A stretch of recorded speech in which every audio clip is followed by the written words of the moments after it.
धन्यवाद अध्यक्ष जी, आपने बजट की चर्चा पे मुझे बोलने का मौका दिया।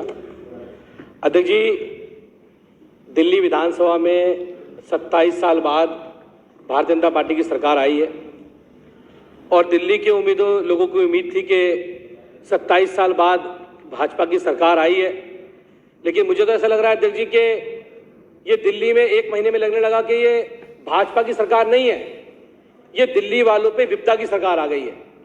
जब से भारतीय जनता पार्टी की सरकार आई है दिल्ली के अंदर अध्यक्ष जी, दिल्ली वालों विपदा पे विपदा विपदा विपदा आती जा रही है। कल जो बजट दिल्ली के बताऊंगा, अभी सब बताऊंगा। अला जी सब्र तो रखो अध्यक्ष जी, मौका दे, सब बताऊंगा।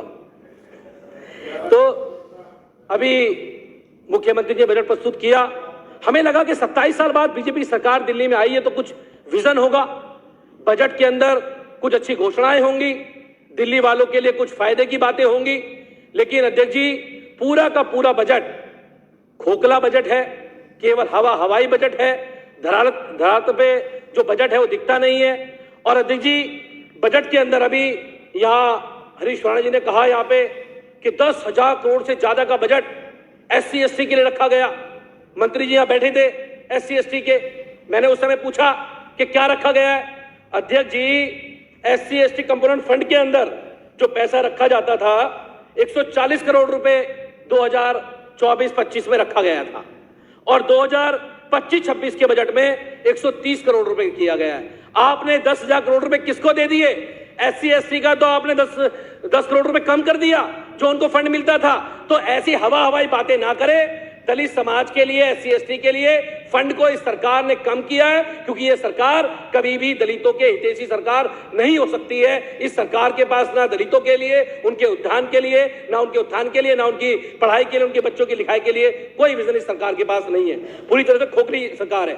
दूसरा, बार बार यहाँ अभी मुख्यमंत्री ने अपने वक्तव्य में भी कहा कि साबरमती का सी प्लेन, साबरमती का रिवर फ्रंट, मैं पूछना चाहता हूं मुख्यमंत्री जी से, मुख्यमंत्री जी, साबरमती का रिवर फ्रंट जो 2020 में देश के यशस्वी प्रधानमंत्री नरेंद्र मोदी जी ने बैठ के सवार होकर चालू किया था, कहां तक पहुंचा वो? क्या वो स्टैच्यू ऑफ यूनिटी तक पहुंच गया? वो तो रास्ते में रुक गया, बंद हो गया, वो नहीं चल रहा है। मुख्यमंत्री जी जब यहां वक्तव्य रखे तो मंत्री बताए क्या वो सी प्लेन आज चालू है? झूठ का ढकोसला, पूरी सरकार झूठ पे टिकी हुई, पूरी झूठे आंकड़े, बस सदन में आओ और झूठ बोल दो। वो सी प्लेन स्टैच्यू ऑफ यूनिटी तक चलना था, वहां तक पहुंच भी नहीं पाया। अध्यक्ष जी, मुझे बड़े शर्म के साथ कहना पड़ रहा है इस सदन के अंदर। और किसके लिए? देश के प्रधानमंत्री नरेंद्र मोदी जी। आप उनकी बातों को झुटलाने में लगे हुए, पूरी की पूरी सरकार आज यहाँ नरेंद्र मोदी जी की बात को झूठ साबित करने में लगी हुई है।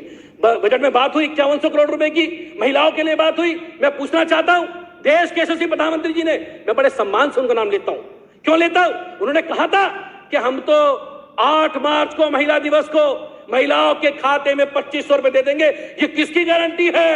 ये मोदी की गारंटी है। रेखा गुप्ता जी ने मोदी जी की गारंटी को जुमला साबित कर दिया, जुमला साबित कर दिया। मुझे कहते हुए खेद है, मुझे कहते हुए खेद है, मुझे कहते हुए खेद है इस सदन के अंदर के प्रधानमंत्री के वक्तव्य को, प्रधानमंत्री की गारंटी को रेखा गुप्ता जी ने, जो उनकी पार्टी की मुख्यमंत्री है, उन्होंने जुमला साबित करने का काम किया। अध्यक्ष जी, महिलाओं के सिलेंडर की बात हुई, महिलाओं के उत्थान की बात हुई, कहां गया सिलेंडर? हिंदुओं का त्योहार होली आ गया, रंग भी लग गए, सब गले भी मिल लिए और आप लोगों ने मिल बांट के, पूरी कैबिनेट में मुख्यमंत्री जी ने बड़े आराम से खीर भी खा ली। अरे महिलाओं को खीर कब मिलेगी? वो महिलाएं उस सिलेंडर पे खीर पका पाए, वो सिलेंडर उनको कब मिलेगा?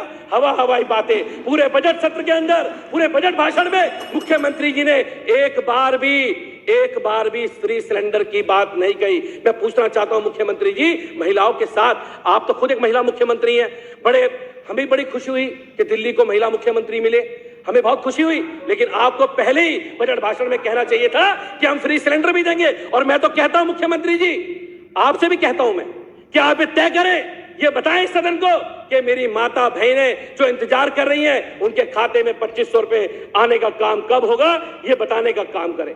फिर यहां एक्साइज की बात हुई अध्यक्ष जी, अभी यहां एक्साइज की बात करी गई कि जी वो तो शराब मंत्री हैं, वो तो ये मंत्री हैं, अब तो भाजपा की सरकार आ गई। मैं आपसे कहता हूं सदन में हम सबका समर्थन है। दिल्ली में जितने दारू के ठेके हैं, तुम में हिम्मत है तो बंद करके दिखाओ। मैं आपको कहता हूं आज यहाँ पे करके दिखाओ बंद, आप में हिम्मत है तो। और दूसरी बात, आप तो एक पे एक फ्री की बात करते थे। आज तो योगी जी के राज में, महाराज जी के राज में उत्तर प्रदेश में लंबी लंबी लाइनें लगी हुई हैं। हर ठेके पे एक के साथ एक फ्री मिल रही है। भाजपा वाले चुप बैठे हुए हैं। अरे कैसी आपकी ये पीड़ा है। आपकी पीड़ा जहां आम आदमी पार्टी की सरकार होती है वहां तो आपकी पीड़ा जगजाहिर हो जाती है। जैसे भाजपा की सरकार आती है आपकी पीड़ा खत्म हो जाती है। कैसी पीड़ा लेके चलते हैं आप लोग? क्या पीड़ा आपके अंदर? कोई पीड़ा नहीं है। जनता के मुद्दों से, जनता की बातों से, जनता से आपको कोई मतलब नहीं है। केवल ये सरकार, आज से 27 साल पहले जब सरकार आई थी तब भी ये सरकार लूट खसोट की सरकार थी। और मैं फिर कह रहा हूं, ये सरकार इन 5 सालों में केवल और केवल लूट खसोट की सरकार साबित होगी। लूट खसोट की मेरा मुंह मत खुलो खुराना जी, रिकॉर्ड बता दूंगा, रिकॉर्ड बता दूंगा। आपका टाइम काट लेंगे। आप पहले बोल लिए इसलिए बोल रहे हो बीच में, वरना टाइम काट लेते आपका। अध्यक्ष जी टाइम काट लेंगे आपका।